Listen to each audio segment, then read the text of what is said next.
Today we're replacing the high pressure fuel pump in a 2013 Chevy Equinox with a 2.4 liter engine. First step you're going to want to do is use your scan tool and go into functions in the ECM, and you're going to disable the fuel pump and then start the vehicle and let the vehicle run for 5 to 20 seconds and it'll die. And then I keep cranking it a few times, 3-4 times, letting it keep fire and then die, fire and then die, and that'll release your fuel pressure.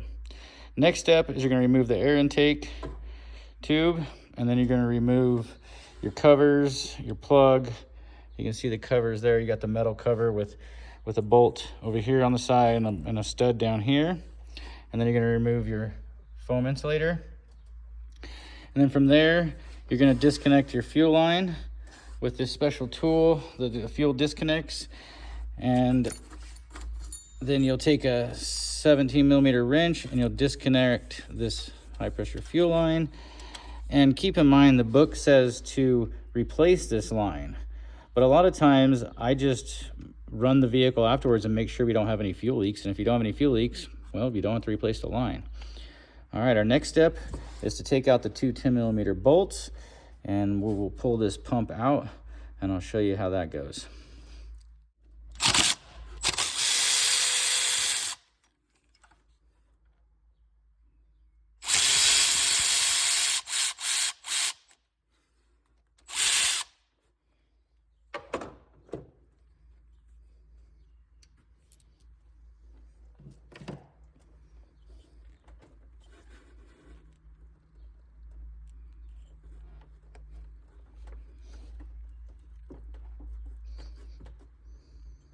You're gonna have to loosen this bottom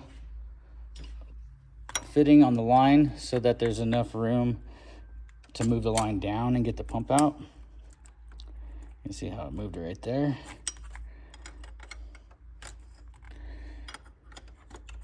Okay. I had to use a screwdriver to kind of pry this out. The O-ring's quite tight. There it is. Now on these, you'll also want to make sure and change the engine oil, because a lot of times fuel will get through here. This one don't look like it was leaking much fuel, but fuel will get into the crankcase through these pumps. And the code that we had on this was a P0172, fuel trim high. One of the main causes GM put out a bulletin for it on these 2.4s. All right, let's get the new pump.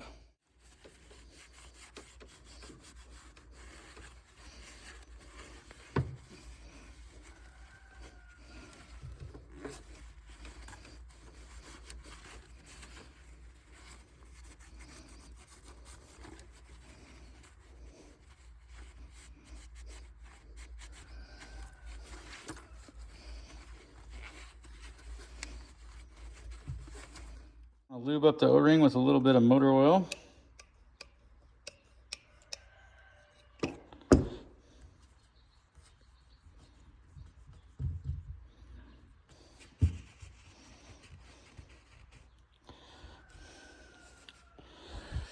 And we'll slide this in.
And the trick on these is to make sure that you get them square as possible, straight as possible in there.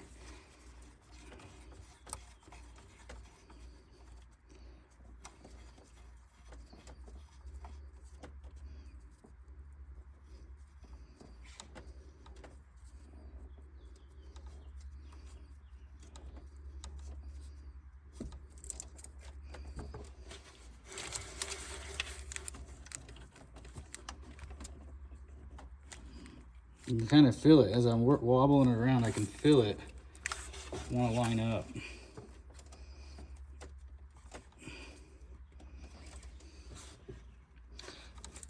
All right, let's try that.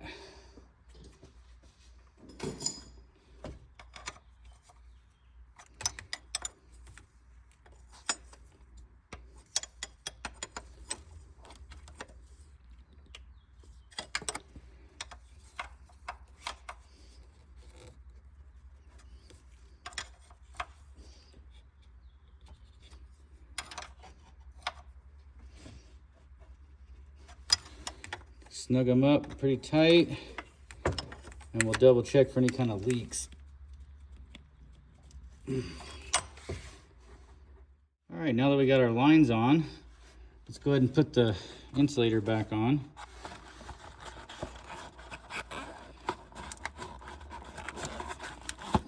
Like that. And this bracket will go on.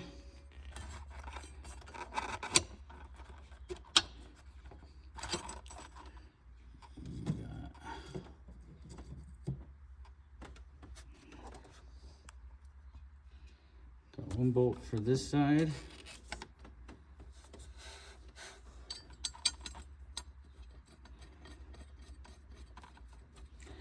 And we got a stud with a nut right down here.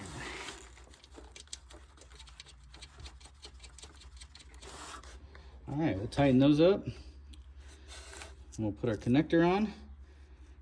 Put the intake tube back on. And then we will see if we have any leaks. All right, we got it all buttoned back up. Let's check our codes.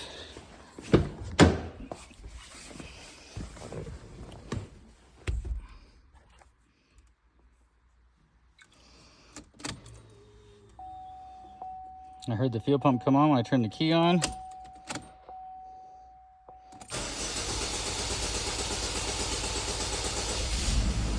And it runs. Check for some leaks.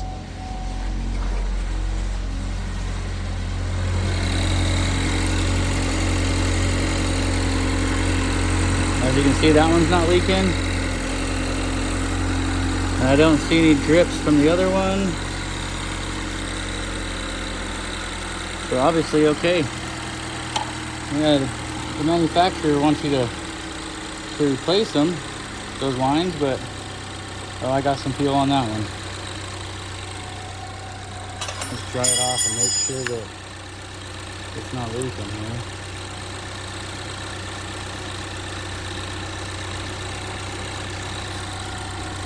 Dry it off real good. Run our hand around that line real good. I'm gonna let it run here for a second. We'll wipe it all off real good, and then we're gonna see if we get any drips.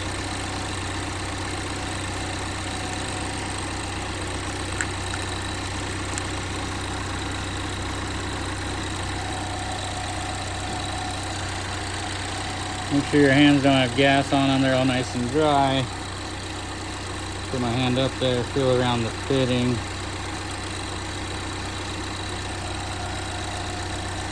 Looks like I got a little bit of gas on it. I'm gonna let it build up a little bit more if it is leaking. Yeah, you can see it looks like it's leaking.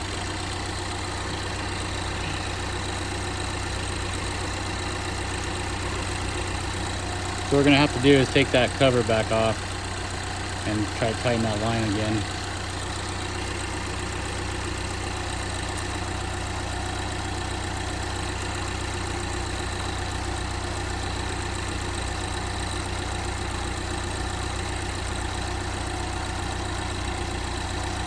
So you're able to get your wrench right up underneath here, and you can tighten that fitting up a little bit more if it leaks. Mine didn't seem like it was leaking, but I gave it just a little more love on that, and I'm confident in it. Bottom one, no fuel. Top one, no fuel. So I'm pretty confident in that. We'll let it run for a little while, check codes, clear them, and just let it run and just double check it, make sure it didn't leak. So I hope that helps you guys figure out the P0172 code on the Chevy Equinox 2.4 liter. Not a hard job to do. And don't forget to change your oil. It's always a good practice after replacing that high pressure fuel pump. And most importantly, don't forget to like and subscribe. Thank you.